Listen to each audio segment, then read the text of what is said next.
Gets caught in the crossfire. Gets caught in the crossfire.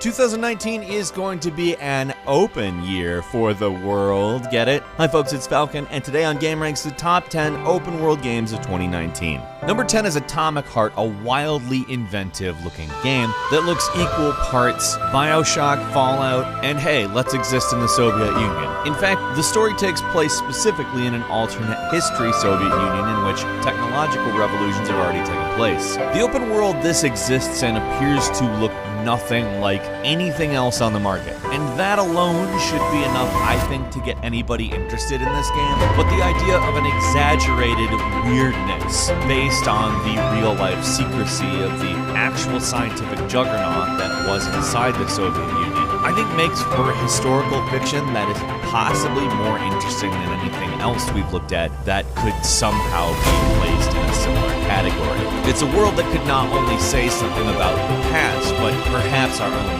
future. Very rarely has material made about the Soviet Union not also said something about the world as it is outside the Soviet Union, but one that is critical of the internal, even in an exaggerated way. I think can and will probably lead to a very interesting narrative that makes for a very engrossing and different world that I cannot wait to Atomic Heart is coming to Windows, Xbox One, and PlayStation 4 sometime this year. Number 9 is The Division 2, which Ubisoft has said, quote, "We've made the open world in Division 2 so alive." Now, I'm going to go ahead and say that's marketing, but it's also a claim that when the game comes out, we can say is either true or false, and that's important.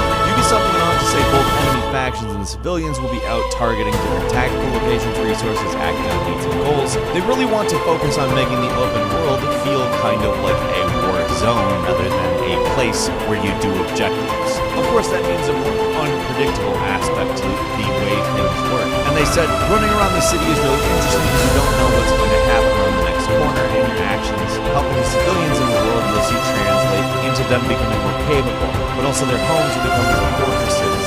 And I think that stuff sounds pretty cool. Honestly, if your actions actually have an effect on the world in this way, and the world just constantly seems to be happening around you like, you know, the world is, I think The Division 2 could really build on the original into something that we all actually care about a lot more. And that would be very good. Number 8 is Far Cry New Dawn, the first actual narrative sequel in the Far Cry universe, and a very interesting piece of work because, among other things, it is using a modified map of Hope County. Of course, it will be severely modified as it is post-nuclear apocalypse, which to me is quite an interesting prospect. We haven't really experienced the difference between pre- and post-nuclear apocalypse in the same location in any game. Fallout kinda gave us that a little with Fallout 4's intro, but I think this is along the lines of the Far Cry tradition. Using the same map for Far Cry Primal, the way that they did, I think kind of translates to this, except for obviously this is going into the future. There's another thing they're doing in this game, which is expedition missions, which take place in different places in the country, meaning you're not going to be in Hope County the entire game. But it seems like these will probably play out as mini open worlds that you can go to and do other things, which I think sounds incredibly good. I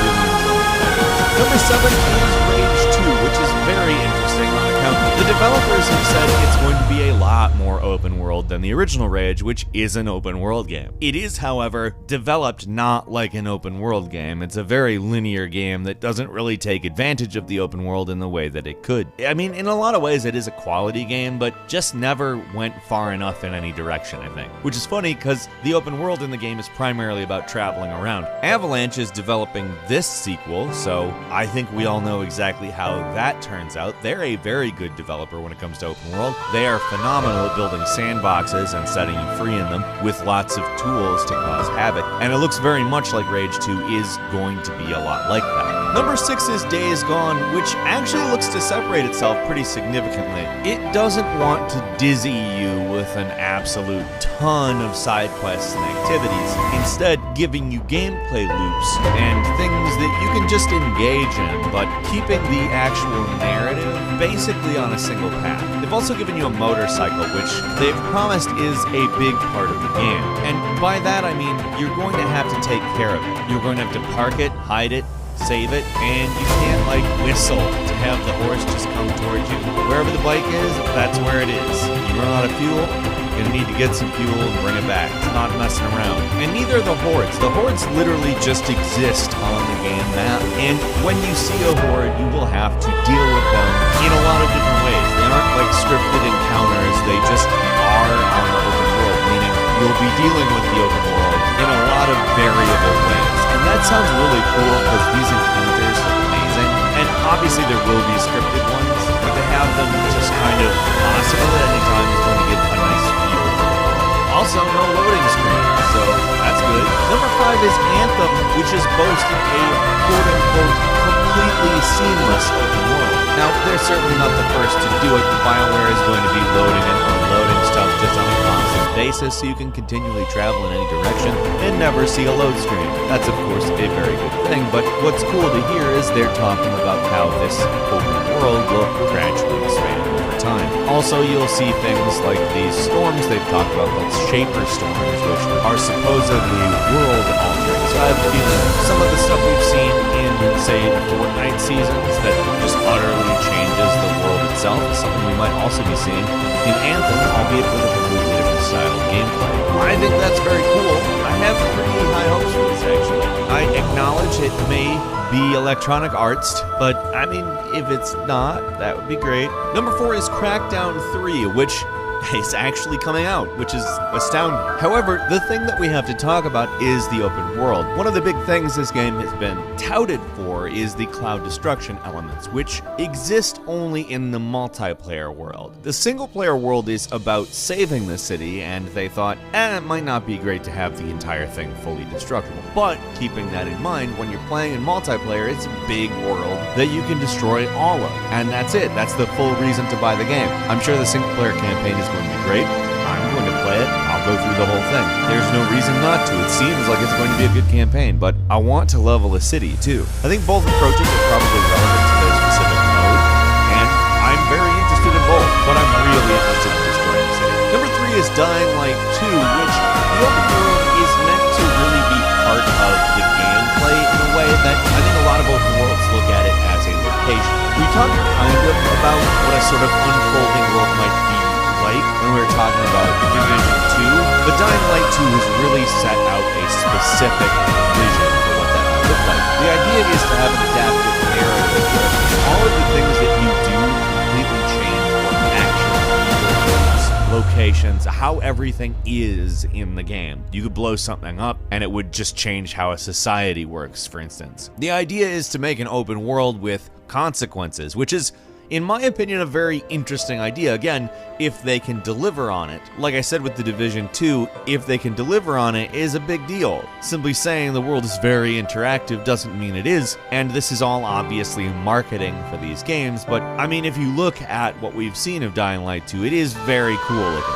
The first one's great, and what they've said of the second one sounds pretty good. Number 2 is The Outer Worlds, which Obsidian has been comparing to Knights of the Old Republic 2, and saying that technically it's not an open world game because there's 2 big planets. They both kind of exist in their own maps, but they technically work out like an open world, and if we're thinking about it, it's probably going to be a lot bigger, both of them, than a lot of traditional open world titles were as they were developing the genre. But it's interesting to see the kind of insight they're giving. They've also talked about how their intent is to make it very New Vegas style as far as exploration and interaction with the locals. This is honestly kind of my big game that I'm really looking forward to, so to see them kind of combine the aesthetics of BioShock and Fallout, put it in space, and talk about Knights of the Old Republic, they're kind of specifically like, hey, Falcon, this is something you want to play, isn't it? We know.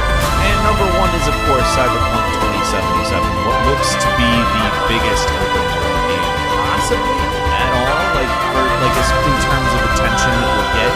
It may be because they've taken a very condensed vertical approach to the open world. They're giving you as much as they can in the space that they're giving you, and that is very encouraging. Really, I don't care how big, like, physically an open world is. I care how good it is. And if that's the approach they're taking, there's a much better chance of it being good, to be frank. Got a couple of bonus games for you as well. Generation Zero coming to us from Avalanche Studios, ensuring it will be at least something interesting. It's a game that takes place in 1980 Sweden, already ensuring that it is an open world filled with stuff that frankly just seems completely different. The 1980s was quite a decade, and Sweden is quite a different place, to be frank. But it's populated by machines and has been abandoned by the population. So, as you might be able to expect, we're talking about a game into which the object is ignoring war against the machine. It sounds great as it's open world and 4-player co-op and very unique looking. Sekiro Shadows Die Twice, which is not technically an open world game, but it will feature a massive world that's interconnected, according to From Software, in the same way Dark Souls 1 is, so kind of like a Metroidvania, so kind of a path world, so to speak. They're also designing their maps very vertically oriented so that you can take advantage of that grappling hook. Skull and Bones, which is an open sea game, I guess. It's based on the naval segments in the Assassin's Creed games. How can you really go wrong with that? Those segments are wonderful. Except it takes place in an open world. You can go anywhere, do anything. Judgment, which is a game that takes place in the world of Yakuza, in fact, directly in the same open world, same area. It's a different kind of story, though. You play as an investigator on the other side of the law, so to speak. And finally, Biomutant, which is kind of a mascot platformer hack-and-slash action RPG. Apparently 6 square miles of area to explore in this game. If it is as detailed as we've seen so far, that's probably going to be a pretty dense world, and I'm very interested in that. And Metro Exodus is not technically a full open world game, it's kind of a semi-open world game, but the scale of this game is massive. It will take place in a number of areas that are open world. However, it will also contain linear areas, and in all honesty, that mirrors real life in some ways if done correctly. Now, that's really the key, and we shall see. But the previous 2 Metro games are phenomenal, and we really don't have any reason to believe it won't be executed well. Metro Exodus is coming February 15th to PlayStation 4, Xbox One, and Microsoft Windows. What open world games are you interested in this year? Leave us a comment, let us know what you think, and if you like this video, please click like. If you're not subscribed, now's a great time to do so. We upload brand new videos every day of the week, and the best way to see them first is, of course, a subscription, so click subscribe, and don't forget to click the notification bell. As always, we thank you very much for watching this video. I'm Falcon. You can follow me on Twitter at Falcon the Hero, and we'll see you next time right here on Game Ranks.